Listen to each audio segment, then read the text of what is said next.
Good morning, my dear students. Today, let's have a small topic that is general organic chemistry from grade level.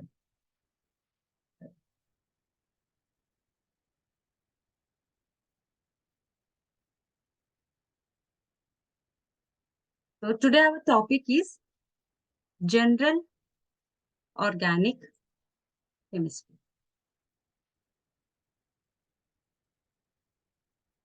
So, when coming to this organic chemistry, you need to know what is meant by organic chemistry. Organic chemistry is a branch of chemistry which deals with the study of carbon and its compounds. The branch of chemistry which deals with the study of carbon and its compounds, such compounds we call them as organic compounds, and the chemistry we call it as organic chemistry. Now, generally carbon, why this carbon has been studied under a separate branch of chemistry means due to its some physical properties. The first physical property is its valency. Carbon is a tetravalent molecule, tetravalent element, means it has a combining capacity of 4. It has a tendency to form 4 bonds. Those 4 bonds, it can form your double bond, single bond, or triple bond. All the 4 bonds will be covalent in nature, and it has a tendency to form 4 bonds. So this tendency of forming 4 bonds for carbon make it to study under a separate branch of chemistry because it can form large number of compounds. This is the first property. Second property is its allotropic form. Carbon will have different allotropes. Allotrope means these are the compounds which are made from the same element, but their physical forms will be different. Allotropes are the compounds which are made from the same element. They contain same elements in them, but their physical forms will be different. They will have different physical forms. Such compounds we call them as allotropes. And when coming to the allotropes of a carbon, very familiar known allotropes of carbon is graphite. What we see in our pencils and all the batteries, all these are all your made from your carbon allotrope, that is a graphite. And then is a diamond, what we use for our jewelry and all.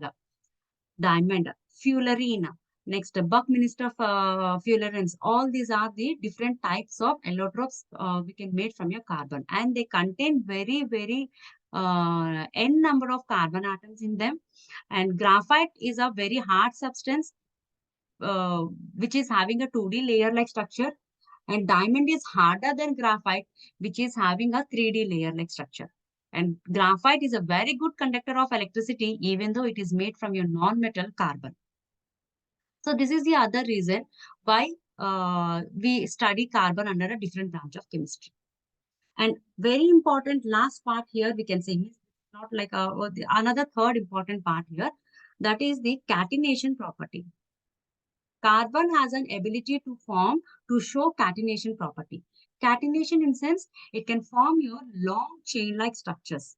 Means carbon can form bond with itself and also with the other elements. Such a property of forming bond with itself is called as catenation property. Whenever carbon is trying to form bond with one another, it is just like a link, like a chain. It is a chain process. So whenever the chain process is going on, it will lead to the formation of large number of compounds. So as it is having the ability to form all these things, we study carbon under different branch of chemistry. And we told that here carbon and its compounds. Whenever we are saying, whenever the carbon is bonded only with one element, that is your hydrogen, means throughout the carbon molecule, if we get only carbon and hydrogens, we don't have any other element in them, only if we have a carbon and hydrogen, then such compounds we call them as your hydrocarbons. Hydrocarbons are the compounds which contain only carbon and hydrogen in them. No other element will be there. Carbon and its compounds, these are also called as hydrocarbons, but they will have, apart from your hydrogen or along with your hydrogen, they will have other compounds, other elements like oxygen, nitrogen, sulfur, and halogens. We know the halogens are fluorine, chlorine, bromine, and iodine. So whenever carbon is forming a bond with hydrogen and also the Oxygen, nitrogen, sulfur means other elements like your, mostly these are your electronegative elements, other electronegative elements is forming. Such compounds, we call them as your carbon and its compounds. When you go with your hydrocarbon example, simple your alkanes, methane is a hydrocarbon, C2H6, methane is a hydrocarbon. So where you see only your carbon and hydrogen. Next, if you go with some carbon and its compound, means where you can see along with your hydrogen, you can see some other elements. So you can go with CH2OH, what we call it as alcohol, ethyl alcohol. This ethyl alcohol, along with your hydrogen, it is also containing your oxygen. So such compounds we call them as carbon and its compounds. So these are the general compounds what the carbon can have. Now, when coming to this classification part, in today's session, we'll go with the classification of your hydrocarbons. Hydrocarbons are generally classified into two types. First is aliphatic hydrocarbons, and another one is your aromatic hydrocarbons. Aliphatic hydrocarbons are the hydrocarbons, they contain carbon and hydrogen either in a cyclic manner or in a straight chain structure or a branched chain structure, what we call them as acyclic. What they have is these aliphatic hydrocarbons does not have the benzene-like structures. It will not have the compounds which are participating in your conjugations. It will not obey your Huckel's rule. Such compounds, we call them as aliphatic compounds. This is a theoretical way of explaining the aliphatic compounds. If you want to explain the aliphatic compounds in a practical manner, if you take a compound, if you take a carbon compound and if you put it in a flame, Bunsen burner, then the aliphatic compound burns without non-sooty flame. Burns without sooty flame. Without sooty flame means it will not have the flame. When you put an organic compound there, what happens is the flame, whatever you can observe, you can't see the smoky over this. Sooty flame is nothing but the smoky flame. Such type of hydrocarbons, we call them as aliphatic hydrocarbons. When coming to these aromatic hydrocarbons are the hydrocarbons which obey your Huckel's rule, the aromatic property. These Huckel rules and all we will study in the later classes and all. These obey your Huckel's rule. And all they have your benzene-like structures. Such compounds are called as aromatic compounds.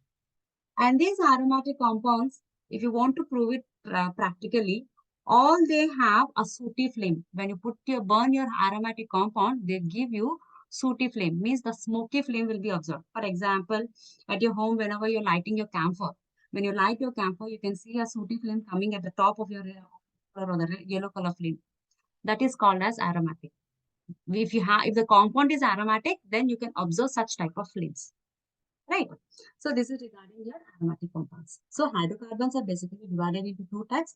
One is your aliphatic and another one is your aromatic compounds.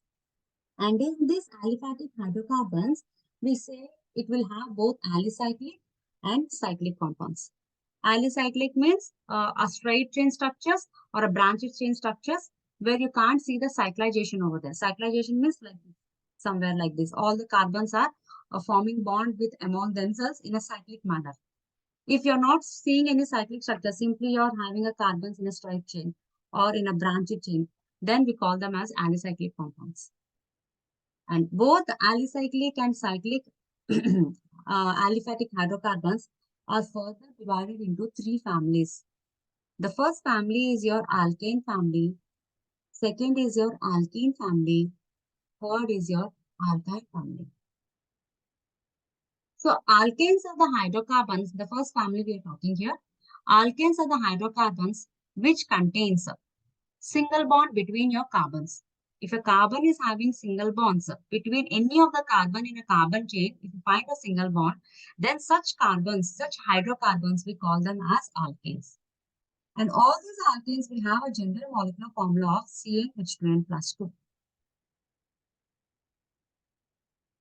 And alkenes, when you go with your alkenes are the hydrocarbons which contain double bonds between your carbon. if you're seeing a double bond between your carbon, between any of the carbons, if you're seeing a double bond along with your single bonds, there is no necessity that all the carbons should have a double bond. Along with your single bond, if you're finding somewhere a double bond between your carbons, then such hydrocarbons, we call them as alkenes. And these alkenes will have a general molecular formula of CnH2n. Right? Here, N is nothing but your number of carbons. Alkynes. Alkynes are the hydrocarbons which have triple bonds between your carbon. If you're finding a triple bond between your carbon and carbon along with your single bonds, also sometimes along with your double bond, then we can say that it belongs to the family of alkynes. So especially you just remember that between your double bond, between your carbons, if you have a triple bond between any of the carbons, then we call them as your alkynes. And they have a general molecular formula CnH2n minus 2. So this is regarding your alkanes, alkenes and alkynes. Here everywhere N represents the number of carbon atoms. And another important point here is alkane family. The first member of your alkane family will have only one carbon. When coming to the alkene and alkyne, the first member of your alkene and alkyne family will have two carbons. Because in order to have a double bond, we should need at least two carbons.